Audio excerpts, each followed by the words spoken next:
So what I'm really interested in is what's going to happen with some of the licensing and how people may have to kind of change some of their structural setup to accommodate all these new guidelines and what that means, because the Department of Transportation is going to tell you one thing, OSHA is going to tell you some other things, and then, Amy's going to chime in with what is best overall for the industry and the patients.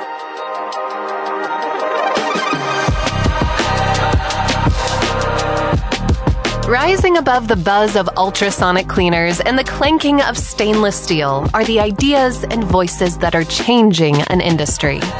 You're listening to the Beyond Clean podcast, the central nexus for the people, processes, and products that are improving our sterile processing world. Each week, we speak with frontline technicians, CEOs, engineers, and entrepreneurs with a common goal: to help you fight dirty, every instrument, every time. Whether you're tuning in for education or inspiration, we're glad you did. Now turn on those washers and turn up the volume. It's time to go beyond clean.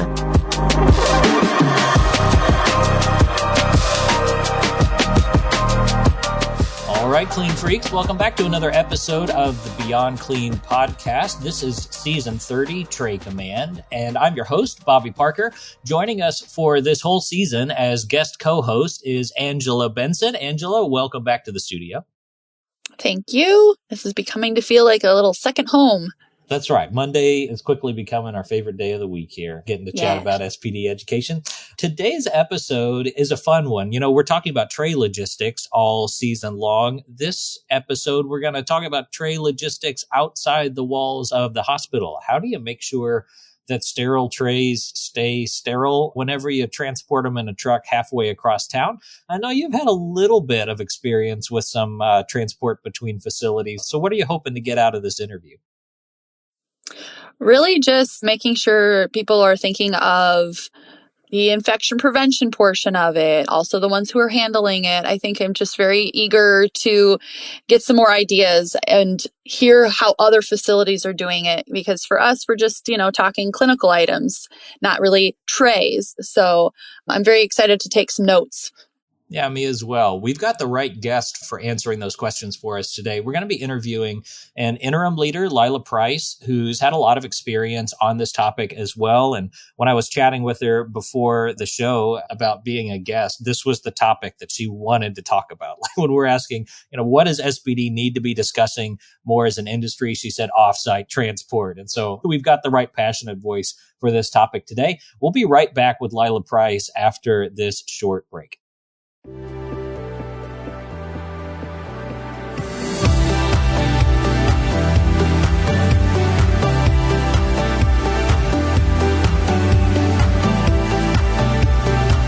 From the studios of Healthcare HQ, you're listening to Beyond Clean, the global voice of sterile processing.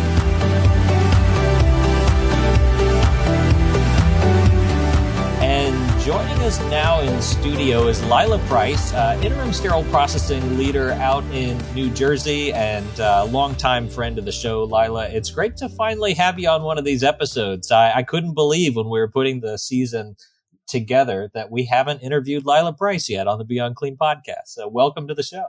Thank you. I'm glad to be here. A huge fan and supporter. So it's great to be with you, Bobby and Angela, today. Yeah, absolutely. Well, for those who don't know, and I guess even for Angela and myself, Lila, the way that we got connected a long while ago was through the local HSPA chapter up there near Jersey, the MAXA chapter. And I understand that you've got a bit of an announcement associated with that chapter as well. So why don't you tell us a little bit about yourself, what you've been doing, and what's exciting at the MAXA chapter these days? Wow. Yes. Well, Bobby, thank you so much for always being the supporter for MAXA. We have to say that. But I would like to say that I will be president of MAXA starting in 2026 in March. So I'm looking forward to my term as president and hope to serve these members here in this Mid-Atlantic area as best as I can, and looking forward from transitioning from director of education to president, because that's a different role of different capacities, but I am happy to lead the board and to all the wonderful things we plan on doing. Yeah, well, we're excited for you. And I love all the creative things that I've seen come out of that chapter. You all are always very intentional about trying to do the right thing for your folks and always are coming up with wild ideas. This last year, the summer school you guys were talking to us about, like doing the CEs and things like that. If you're up in kind of the New Jersey, Eastern Pennsylvania area, you got to check out the MAXA chapter. It's always a good time up there. In addition to that, though, Lila, you've been in this industry for quite a while. You're doing the interim leader thing right now, trying to help departments that have some kind of project-oriented need for some short-term leadership. Do you want to give us a thumbnail of your career and kind of what you've been doing in the sterile processing industry? Wow. Well, yes, I have been in sterile processing for about 16 years. I'm a leader for a little over 12 years at this point. I absolutely love what I do. I think that's what drives me to want to help people.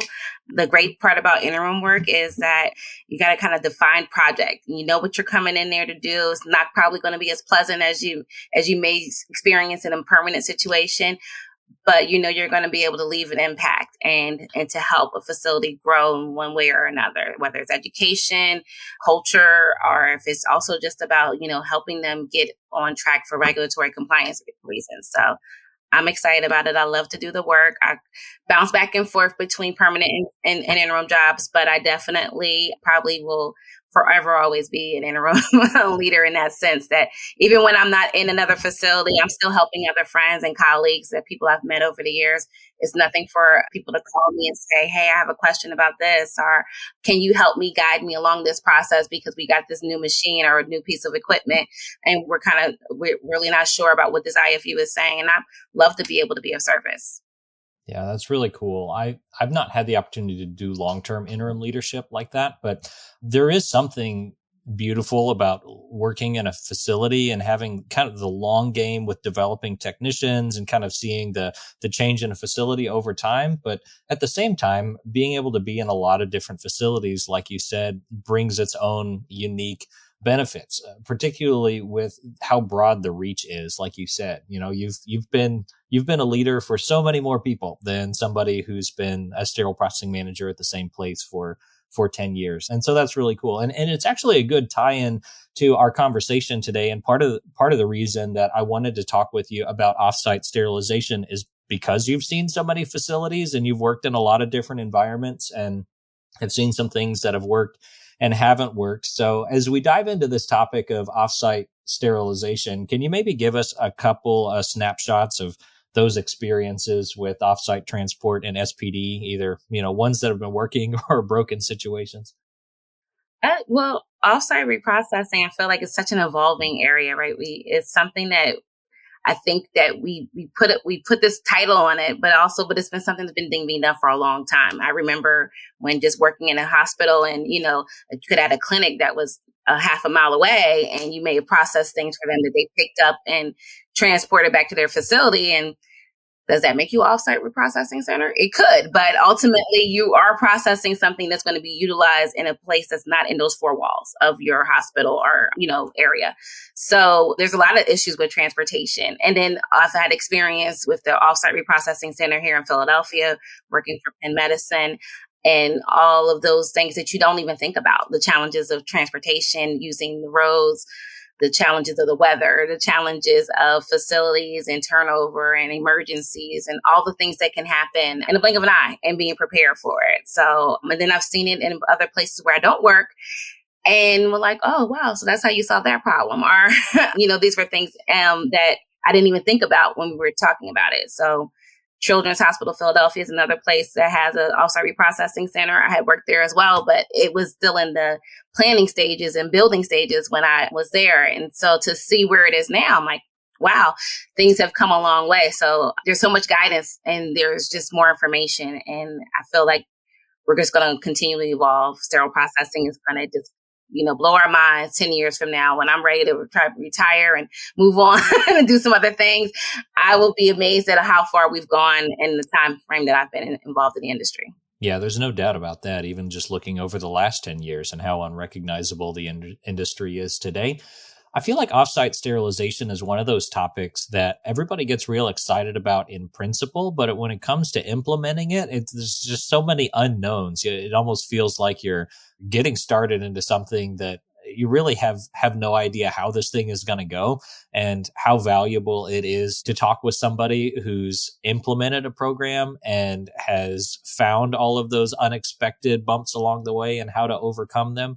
So yeah, I imagine having those kinds of experiences, doing site visits and things like that, have been really helpful for you as you navigate conversations around how to even start a program. Have you ever taken a facility from not doing offsite sterilization to opening a new unit and dealing with all those considerations and making sure that it works smoothly and we don't have procedures going and the instruments are still halfway across town? Not with the beginning phase. So I missed that part of it. But I will say that it's such an evolving process that the guidance wasn't there when some of these places were built. So now it's adapting to what the TIRs say are in the standards. So I think that there's so much more room for improvement and for us to kind of create policies that really align with all the other regulatory groups that support what we're trying to accomplish, which is just moving sterile instruments from one place to another. Well, with that, like you're mentioning standards and the TIRs, I found that for us, we're actually the site that is the processing center for offsite areas. And I think a key area too, and looking to standards, is people don't think about the Department of Transportation and the fact that also the ones that are doing the handling of those, instrumentation, the totes, we found that needing to educate them and getting them involved, and they're not really your department necessarily, and maybe it's not even part of your organization. Have you come across that at all in your areas? Is maybe even the courier having that education? Absolutely. And that's a great question, because couriers, sometimes they are really focused on just grabbing something and taking it somewhere else, right? Just really, really don't care about what's going on with what that item is. They don't know if it's clean, dirty, and they may not even care too much because, it's not their purview. They're just trying to deliver something.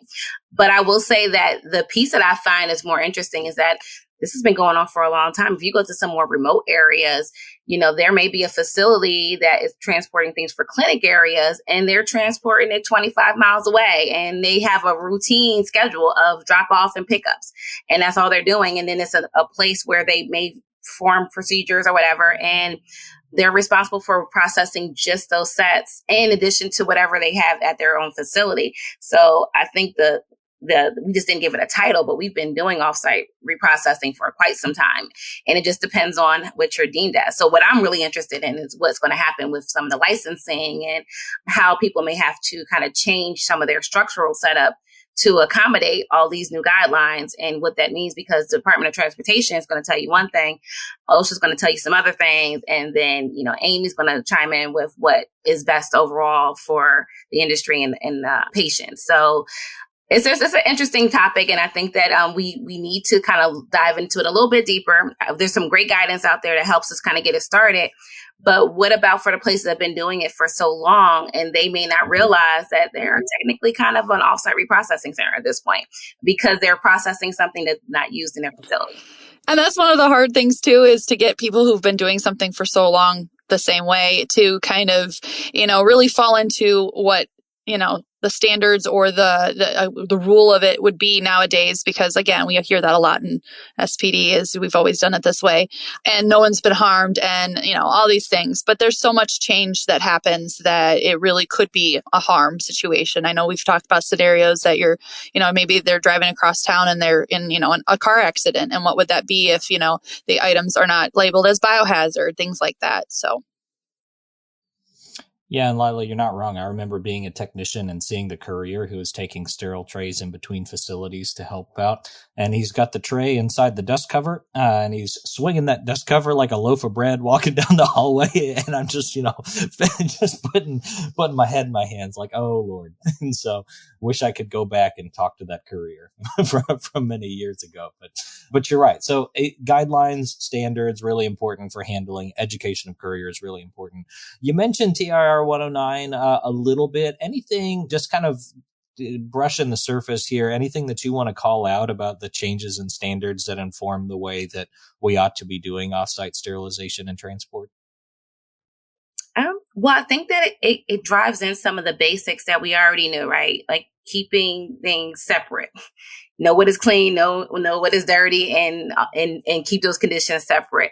But it really defines the process of making sure that you are transporting things in the right way. I know that the facility where I was, we had clean, dedicated trucks, and then we had dirty, dedicated trucks, and making sure that we were able to keep that separate and have that clear line of deviation. There wasn't any mixing and commingling of dirty and clean items, and keeping that apparent is probably a little tougher depending on your facility, because newer facilities you can design so you can have a brand new clean dock area.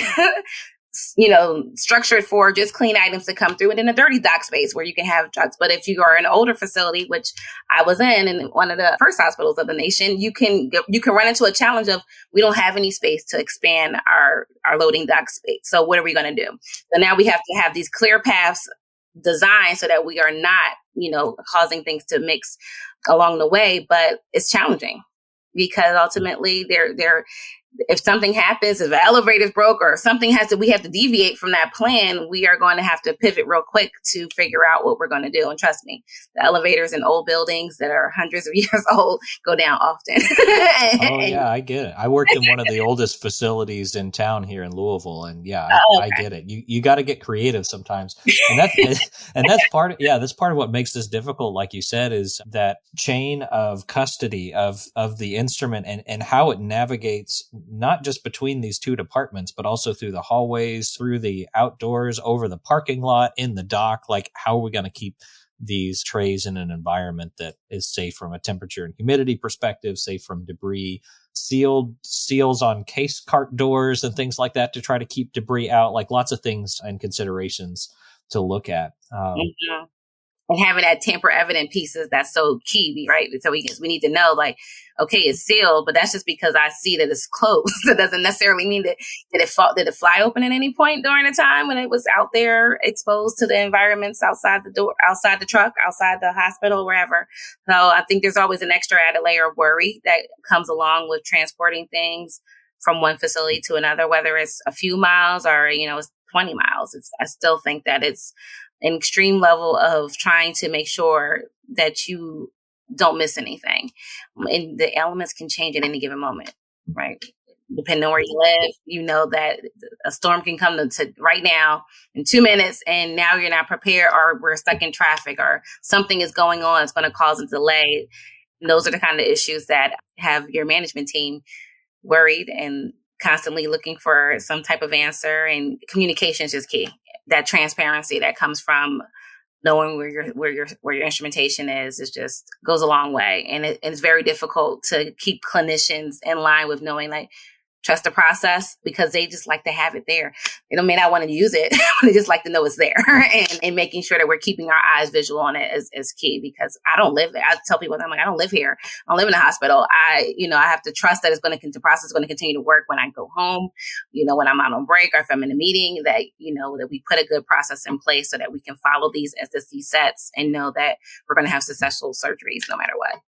Yeah, well, this really underlines the reason we talked about this topic in this season. The whole season is about tray logistics, Lila, just how sterilized trays move around from sterile storage through the sterilizer to the OR and back. And you introduce all of these risks, these questions, these variables when you start going outside the hospital walls. So as a leader who's managing one of these processes, how do you do disaster planning, emergency planning, contingency planning? I don't know what the right word is for it, to make sure that people are going to know what to do when something like that goes wrong, whether it's an elevator or a truck breaks down or something like that. Like, how do you get your arms around all of these things so that you can sleep at night and so that you can trust the process and make sure everybody knows what the right thing is to do? I would definitely say that communication, it starts there. Having a plan in place, checks for everything, and making sure that there are multiple eyes on things. I found that I've seen it better process when there's a lot of accountability of making sure that we have exactly what we need for those case procedures the day before. It's difficult when when you need something in emergency, but we also have emergency sets that just live in our facility. We have to keep a par for certain items.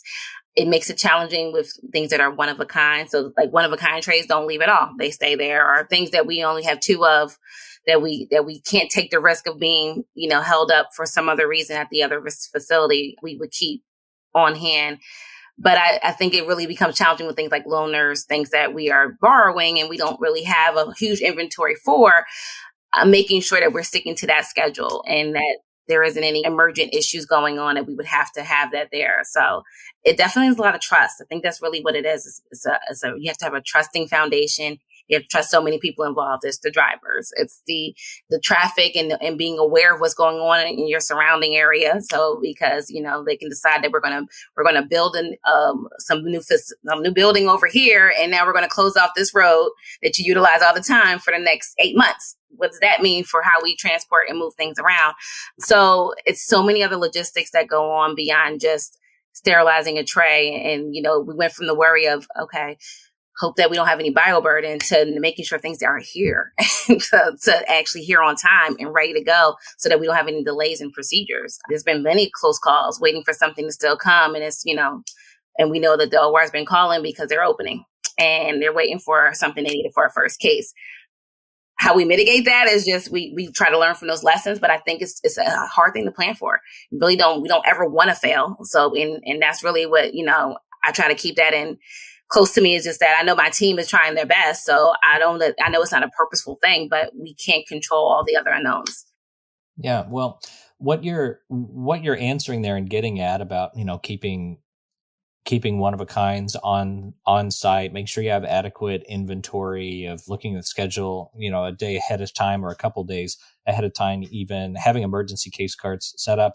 You're answering probably the most common objection to offsite transport of, what are we going to do if we need this particular tray and it's halfway across town, or we put an add-on on the schedule, but we just sent that tray offsite and it's, headed across town. Are there any other of those kind of common myths and misconceptions that people really put up as an objection to doing offsite transportation that if you really look at it and you're careful about how you're planning, it's kind of a non-issue? Yeah. I mean, you have to build the inventory to support what you've done. If you are, with certain things, that, okay, on Mondays, we're going to be heavy on this, or, we're going to have a lot of ortho on Tuesday. So we know that make sure that we have enough of things in abundance, make sure we turn over certain things that we know we're going to use. So I think that it comes from knowing your surgeons, knowing your procedures, and being prepared for those what ifs and those hiccups. Like there's a facility within that's trauma for our health system. They do not utilize the offsite reprocessing center. And I completely understand why, because they don't want to take the risk of not having something that is needed. So for them, I totally understand why they chose to opt out of the offsite, because they are a trauma one and we live in a heavily populated city. So I get that. You don't want to not have something that you may need because it's traveling en route. But for facilities to have a very defined schedule and you pretty much know your block time is going to be what it is and these surgeons are going to be there, I think you can make it work. Whatever little hiccups come along the way, you can kind of facilitate and move things around the schedule to accommodate. But it's going to be a challenge, and being ahead of it and being able to critically think, I think, is always what stands us apart. We're going to be able to go and looking our tracking system and see what we may have that's similar, so that we can kind of just move forward with the add-on without worrying about, the instrument sets that might have left already or that are not ready to be returned because they're not clean or sterile. So we pivot and make it happen, I think. So we can officially add logistics planning extraordinaire to the long list of things that weren't on the job description when you took the sterile processing manager job, right? For real though, this is one of those situations where we, maybe a leader already feels like they're drowning and just trying to make ends meet in the department, plug all the holes in the dam, put out all the fires, whatever idioms you want to throw at it, like all the things that keep us busy. And then we've got this new project, and there are all these planning considerations to go into place, all these contingency plans, all these communication plans, all the training that needs to go into it. And it can be overwhelming. I'm wondering, Lila, like, are there any strategic partners for the sterile processing leader to work through some of this? Like, do we have to be everything related to this offsite transport process, or is there somebody that SPD leaders ought to be talking to make sure that they get the logistics piece of this right? I definitely would speak with, there should be a strong partnership with your infection preventionists, your supply chain, and whoever is handling your delivery process, because I've seen it done different ways. I've seen it done where there are, we have our own drivers, we have our own trucks, and that's the process we're going to do. So we're accountable for that staff. And then I've seen it done where it's an outsourced group. So they are responsible for just, maintaining the trucks and delivering or picking up. So it's a balance. I don't know which one I favor, but I would say that it's probably less of a headache to have to worry about managing those people in addition to your regular staff. So it might be nice to have that outsourced piece, but I think that you lose a little bit of the connection to instrument transportation and the love that maybe needs to be given to case carts as they're transporting down the hallway, or just being cautious of understanding what's in there and the urgency that it needs to get turned around or sent to that facility right away. I mean, I've literally had, truck drivers that were caught at other facilities or like at the gym working out, be delivered, and you find these things out days later after you start doing the investigation to go on what it is, but there's GPS trackers everywhere. So I know you're not at the hospital or you're not at the facility picking up stuff. You're somewhere, a couple miles away working in the gym, working out on your break. And it's just like, but you still have these sets in there, and we're tracking them. So we know they're not here. Can you help us get them there? So I think that you lose a little that disconnect when you have people who may not be as dedicated to the profession as you are, because they're looking at it as the same way they look at delivering, your UPS package, as opposed to a sterile set that's needed for a procedure to save someone's life, to put it bluntly. And you've spoke a lot of the experience of in the kind of the past where you've been part of some of the startup for the offsite, et cetera. So, and then we're talking current now and all the things that we've learned. What do you think the future holds for offsite reprocessing? Wow. Honestly, I feel like, I don't know, they may take it to like a drone level. Like, I feel like yeah, we'll be able to just I need something to come over. I don't have to wait for that truck to deliver it. The drone is going to come and drop down the site, and all things will be okay again in my life. Yes. That's what I'm hoping for, a future state. Honestly, at this thing, I think we're going to evolve into a better system. I think that the places that I see, in my opinion, that get it right are more of like turn centers. So they're just turning over instrument sets. They're not building cases. They're not responsible for the other inventory. So I think that it makes it a little bit easier when you're just turning things. It's really hard to stop instrument migration, right?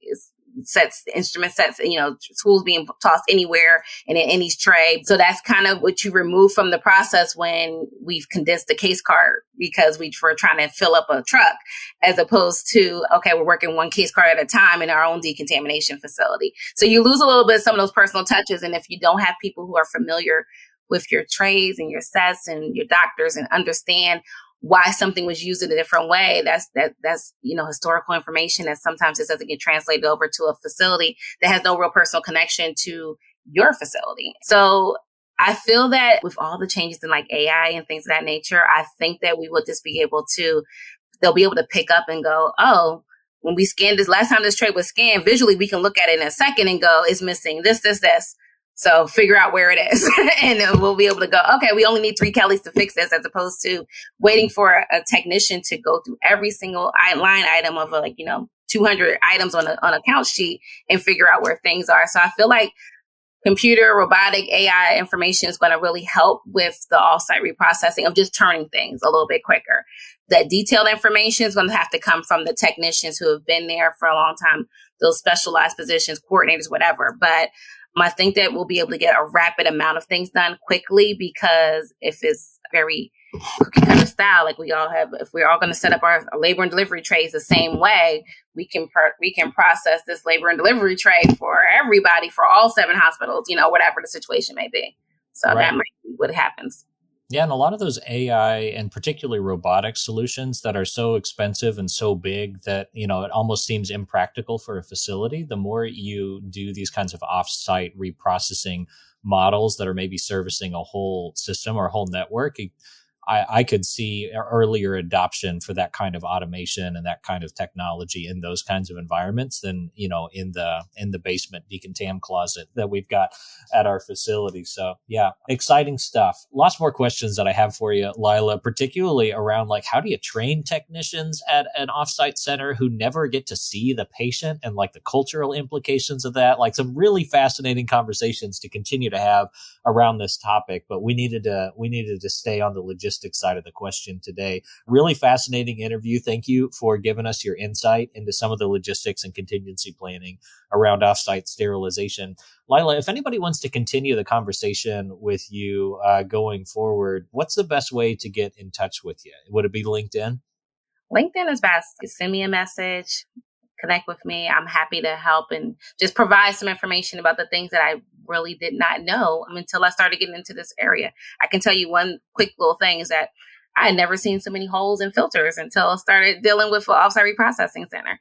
Don't think about how often instruments bump and go down the road and start, that's just something that I never had even thought about as often, because it's not something that either they're not checking the filters as much as they should, or it's just that we've added in an extra variable that may need to be looked into, and people need to have those hard conversations about how they want to transport things down the road.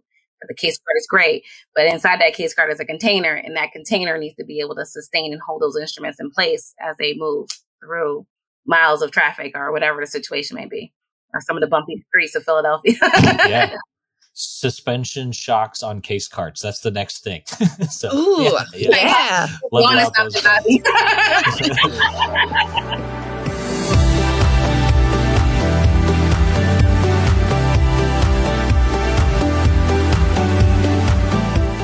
That was Lila Price, Interim Sterile Processing Leader out in New Jersey and President-elect of the MAXA chapter of HSPA. And Angela, what a helpful and interesting conversation around logistics. I thought Lila's framing of the question of, anytime that we're transporting instruments offsite kind of makes you a de facto offsite sterilization center. It's not just the big boys that are, doing, dozens of hospitals and transporting hundreds of instrument sets, but also those kind of courier relationships. And I'm thankful that we have more regulations and guidance now with the new TIR 109 and comments in AMI. I don't know if I was just ignorant as a tech 15 years ago, if there just wasn't a lot of information out there, but did seem like it used to be kind of the Wild West. Oh, I still think even during the COVID days, truthfully, a lot of people started doing things that you wouldn't think that they would have ever. I know that we had managers from clinics, transporting between their clinics to get each other what they needed, because most of the facilities were shut down, but some were still operational, and, trying to speak to them about the importance of how to maintain that packaging. And right. They're just throwing it in the trunk of their Toyota Civic. And exactly. Or just let me pop these peel packs into my... Yeah. Sorry, going. Or pop these peel packs into my purse and let's just get going. I'm just going to go hand it off. But yes, we have a lot of learning even from that situation. That was a different total. It's hard to believe it's been 5 years. A different time of, for sterile processing. So you learn from that as well, and educating maybe some that didn't even realize they had something going on in the background. Like we were saying, couriers, or even just the proper protocol on how to track those instrumentation items too. Because we always know that we always are losing something, or who's the one to blame. But yeah, well, one thing that I took away from this conversation around the logistics piece of it was what Lila said about being able to trust the process. And if you just have a general procedure in place, you're outsourcing a lot of the folks, it can be really difficult to trust that process. And so I imagine that training everybody who's involved and having good contingency plans, really important to that trust piece. That's true of any trade logistics, right? We want to have good policies in place and good training on it, but it just multiplies the problem and the training required whenever you have that many hands involved, that many changes in custody of the instruments involved across town. Got to make sure the training is in place. So if that's you and you're starting a process for offsite transport, I hope this episode's been helpful or at least raised some questions for you. Hope you get your hands on the TIR 109 document to look at how to implement offsite transport and that you keep sharing your knowledge with the industry. If you've got a topic around offsite transport that you'd love to share with us or want to discuss some of the more difficult questions around offsite transport with us, I'd encourage you to reach out to us at info@beyondclean.net. Or if you go over to beyondcleanmedia.com, there is an Ask a Clean Freak page where you can submit questions on there, and me or somebody else from the Beyond Clean team will make a video post about it out on social media to start that conversation with the industry. So feel free to do your worst, throw us some questions. We'd love to continue these conversations. But that's going to do it for today's episode of Beyond Clean. Until we talk to you again next week, on behalf of Angela, myself, and the rest of the team over here at Beyond Clean, keep fighting dirty. Thank you for listening to this week's episode of Beyond Clean. As a reminder, you can help support us by subscribing to Beyond Clean on your favorite podcast app or by downloading the smartphone app on iPhone or Android. Simply search for Beyond Clean in the App Store or Google Play. The best thing about downloading the smartphone app is that you can access bonus content for certain episodes and view episodes in certain categories, like articles on the go and vendor spotlights. Are you following us on LinkedIn or Facebook yet? If you are and you love an episode or post, then let your social network know about it.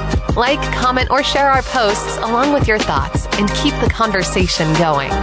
If you have any topics or guests that you would like to recommend for a future episode, just send us an email to info@beyondclean.net. We look forward to hearing from you.